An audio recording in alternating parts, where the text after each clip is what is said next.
What's on the Shelf Rig Rundown. Every few weeks or so, I'll pull a car off the shelf. We'll go over some of its features and some of its history.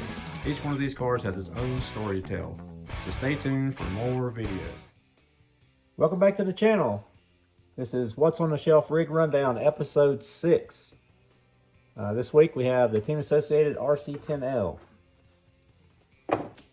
First we'll go over the car, and then we'll go back to my story about the car. It's pretty basic. It was an overgrown 12L. A lot of the same parts. The front end was the same. The rear part of the pod was the same. The motor mount was the same. Just everything was upsized to be a 10 scale car. The car was very basic, and most cars back then were. There wasn't a lot of adjustment like they are today. Your wedge adjustment or your weight bias was down on these tweak screws. That's how you adjust the weight on your rear pod. With oval racing, well, on-road racing, you would definitely want it, equal side to side. But oval racing, we run all of our batteries on the left side. And this chassis accommodated a 6-cell pack on one side. It's got 5 slots, but a 6-cell, some people would cut this extra slot out. I just ran mine on top. Sometimes we ran RC10 buggy battery boxes. But this chassis had plenty of room to run 6 cells on the left side. Sometimes, like on the Lynx cars, we'd run 5 and 1 just to get the weight bias to the left. This car's got the original TRC. I guess it's the second gen, the black wheels, or the stock car wheels, when they changed the material to a composite from nylon. The car came with nylon wheels, Associated factory, with foam tires. It's very similar to the setup I ran. Novak receiver, T4 speed control. T4 is what I ran in my dirt oval car, and then once we started running concrete, I ran the T4 in my gearbox car. My 10L actually had a T1X. It's got a B&R, 27 turn stock motor. Car didn't come with motors back then. You just got a chassis. You didn't get a body, you didn't get nothing. You got a set of foam tires that 9 times out of 10 you didn't even use. It's 48 pitch gears that came with the spur gear. Suspension, pretty simple. Like I said, with the tweak screws, you adjust your rear weight or your overall weight bias. Center shock. Center shock wasn't as crucial on these cars as much as they are now, because this center damper plate here, that's what dampens your side-to-side action. But it would also work with the center shock too, so you had to kind of compensate for how much that's dampening versus the oil and the shock and the spring. Newer cars, they're a lot more dependent on the shocks.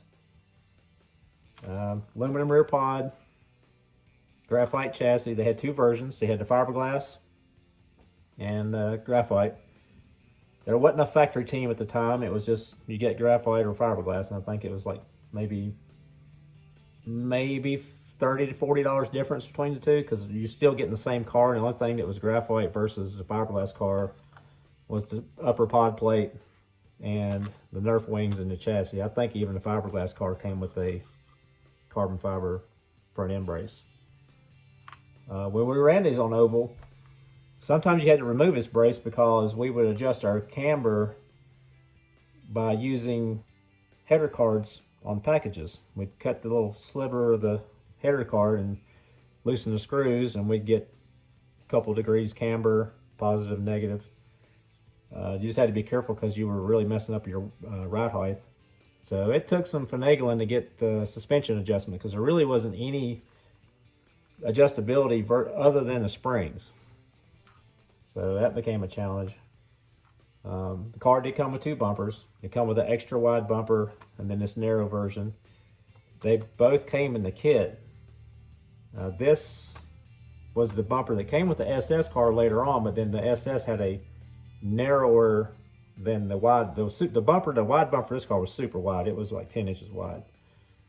And then the SS car come with like an 8-inch bumper than this one. But that's pretty much the story on the car.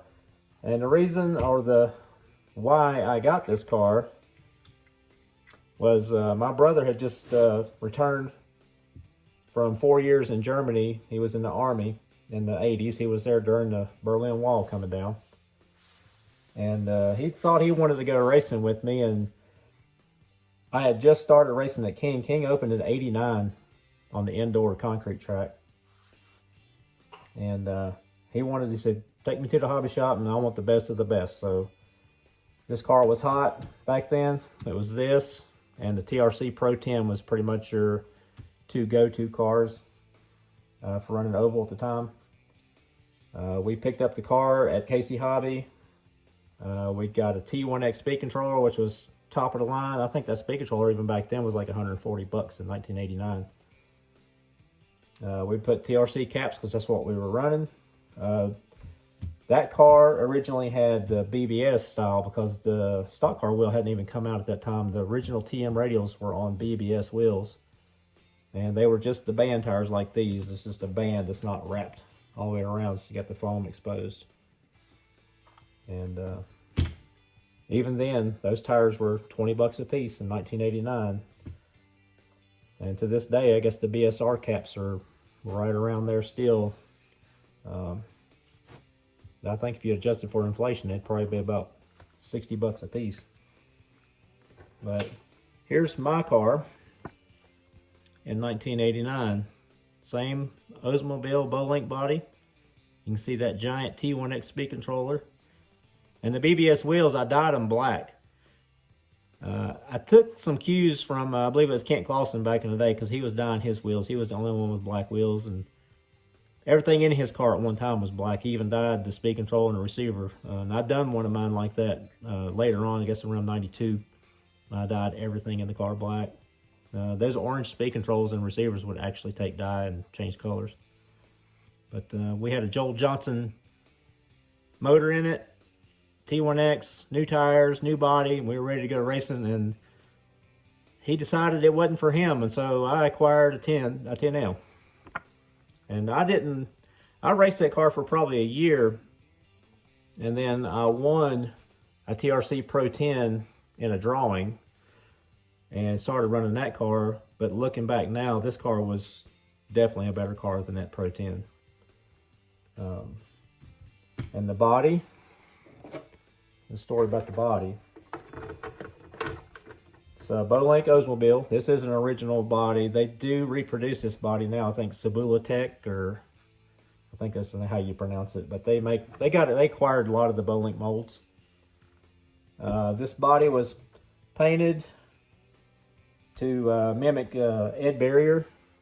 He was basically my neighbor. He was about 3 houses up, or maybe about a quarter mile from me when I was a teenager. If I wasn't such a shy kid, I would have been hanging out at that shop. I don't know why. I look back now and really hate I missed that opportunity to go up there and just sweep floors and hang out. But Ed had a little shop behind his house. It was at his dad's house, Max Barrier. Max is pretty famous around here with his NASCAR roots.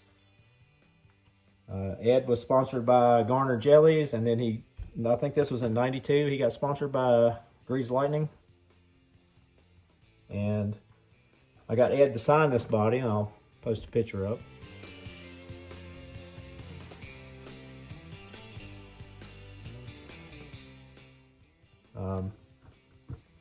We were big fans from afar, I guess. We were right up the street, and he didn't do a lot of racing. He never was a high dollar team, but it was just pretty cool. We had just moved here from West Virginia. We've been here about probably a year at that time, and we were just overwhelmed with all the just running into NASCAR people. I never experienced anything like that. Being fans, it was kind of cool for the first few years. It's still cool, but it was really cool when you grew up in the mountains and you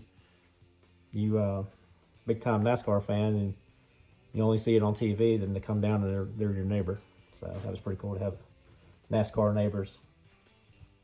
And that body being said, in 1992. This body,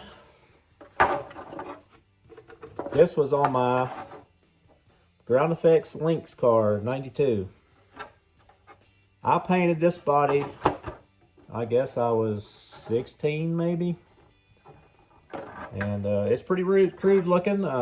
This is the narrow version. So it was on my SS Ground Effects Lynx car. There's a wore out composite craft decal hanging in there barely.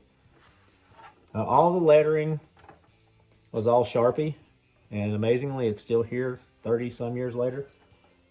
The window trim's all Sharpie except for these bars were part of the tapes that you could get with the body. The yellow net was the old Autographics decal kit, detailed, come with the little hood pins, gas filler, come with a few little pieces, and then they always had the cool contingency decals. The numbers were made with contact paper. This spray painted them neon yellow and cut them out by hand. Everything on this car was 100% by hand. Like I say, this was all Sharpie written on the outside. And Ed had signed this body too, but it didn't hang in there too good. It didn't make it quite 30 years. We did get Ed to re-sign it on the new car. And there it is. This is 30 plus years. And here's the Lynx at the carpet track in King. That is this body back when she was fresh, and that was like I say 31 years ago. And just to go along with that, we picked up an Ed Barrier die-cast car. Found this probably about 6 or 8 years ago on eBay. It's pretty cool. It's got some stats, where he's from, and all that good stuff. Winston-Salem, the Ed Barrier fan club. I don't think you could probably join that now, but Ed actually still works. I think he still works at JKS Motorsports. And JKS is responsible for a lot of the signage, winter circles. I think they wrap some of the haulers. They paint. They do signs, winter circle stuff. I guess I'm repeating myself a little bit, but I think they have their hand in the Winston Cup Museum that's indoors or in Winston-Salem. You see just a clip of that in my last video. But I appreciate y'all coming back. The channel is growing slowly. We're about halfway to our goal. We're trying to get that 1,000 subscribers. I'm just shooting for the end of the year, and we're just now getting into summer. It's about the 1st of June. So I appreciate everybody that's liking and subscribing and sharing. We started a Facebook page, Guru's World. We'll be posting updates on there, but it won't be any insider stuff there. It'll just be what's going on the channel, maybe a week behind what I'm actually posting. And if there's anything going on in the community, like we may do a live paint demo at the local hobby shop sometime this summer. That's been in talks. Hadn't really nailed down a date yet. But stay tuned. We're going to try to keep this, I don't know, it's kind of going all over the place. If you like the last video, I went and had some bench racing with an old timer, 83-year-old Johnny Johnson, that's still racing flathead modifieds. That was a pretty cool, interesting day. I wasn't expecting him to show up. We'll be doing more paint videos. I don't want the channel to be nothing but paint, because I don't want to paint all the time. I'll paint once a week, maybe once every 2 weeks. Not ready to take orders again. Probably not ever going to take orders again, because I want to keep it fun. And when you start taking orders, it becomes a job again, and I don't want to go down that road again. But anyways, I guess that's enough blabbing. Like it, share it, please subscribe, and stay tuned for future updates. And like I say, we'll be posting twice a week as long as we can. And if for some reason that I don't think I'm going to make a deadline, I will post it on the Facebook group page or on the page. So I appreciate it, and we'll see you next time. Thanks.